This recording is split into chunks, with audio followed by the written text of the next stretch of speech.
All animals, including humans, have an instinct or a collection of instincts to operate on the world. We look out into the world and we see the way it is. We compare that to our imagination of how we think the world should be. Then it's our responsibility to operate on the world to transform it from the way it is into what we think it should be. A hungry lion looks at a zebra. That's the way the world is. The lion thinks the zebra should be his dinner. That's the way he thinks the world should be. So that lion sets off to operate on the world to transform the world from the way it is into what he thinks it should be. All animals, including humans, have a different idea about how the world should be. The zebra doesn't want to be the lion's dinner. The zebra thinks the world should be one in which he's not being chased by a goddamn lion. Two different guys look at the same girl and they both think that girl should be in a relationship with them. Clearly, both of them can't get their outcome. Since the dawn of life on Earth over 3 billion years ago, this has been the name of the game. The species that get to survive and the individuals within those species that get to survive are the ones that can most effectively operate on the world to transform it from the way it is into the way they think it should be. Every single person has this built into who we are. We look out into the world, we see the way that it is, and we have an imagination of what we think it should be. This requires having an understanding of the way the world actually is. For most of human history, this has been mostly instinctive and automatic. But today, the world is very, very complex. The world is filled with countless actors with hidden or unknown intentions. The world is filled with much more competition and in many more forms than there has ever been before. But the game is the same. Understand the way the world is as it exists. Formulate an outcome of how you intend the world to become. Operate on the world to hopefully achieve your outcome. The more skills you have, the better you can do this. However, there are a lot of modern traps that will keep you from completing this very ancient strategy. Both are deadly to your personal growth and your ability to live a decent life. Both are very common today, particularly in social media.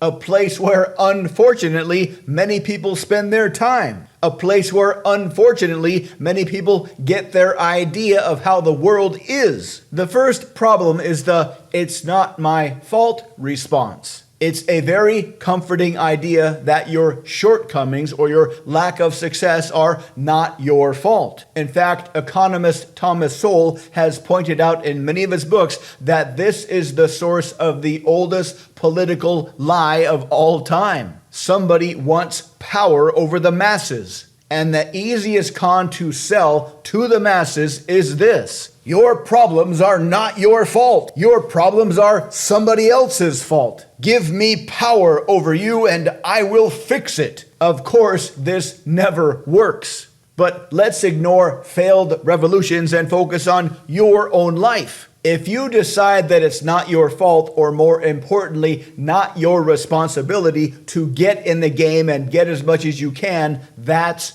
it. If you use all of your massive brain power to understand the world just enough to prove that it's not your fault, you will not have a happy life. Yes, life is absolutely unfair. Very often life sucks and sucks hard. But nobody cares about you like you care about you. But if you decide to give up on life because the messed up state of the world is not your fault, you can't legitimately hope for a better life. The second idea is a corollary to the first one, and that is, yes, you notice that the world is not what you think it should be, but you don't accept that it's your responsibility to operate on the world to change it from the way it is into what you think it should be. You believe it's somebody else's responsibility to operate on the world and change it from the way it is into what you think it should be. That it's somebody else's responsibility to operate on the world to make it easier for you to get your needs met. This is a very ineffective strategy.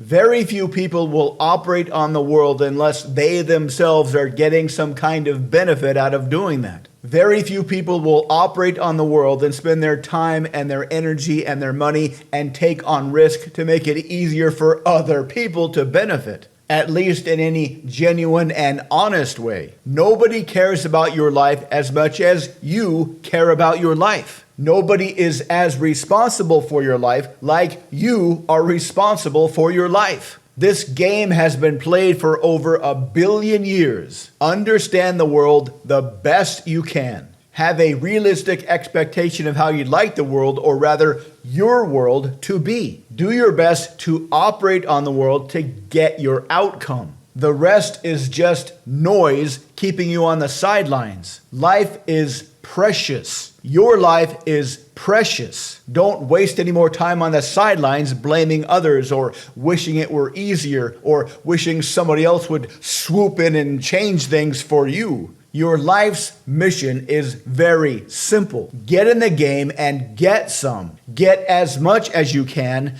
as often as you can, however you can. To learn more, please visit mindpersuasion.com. Check out the links below. And because we make videos almost every day, please subscribe so you can continue to learn more. Let us know what you think in the comments. Thank you for watching.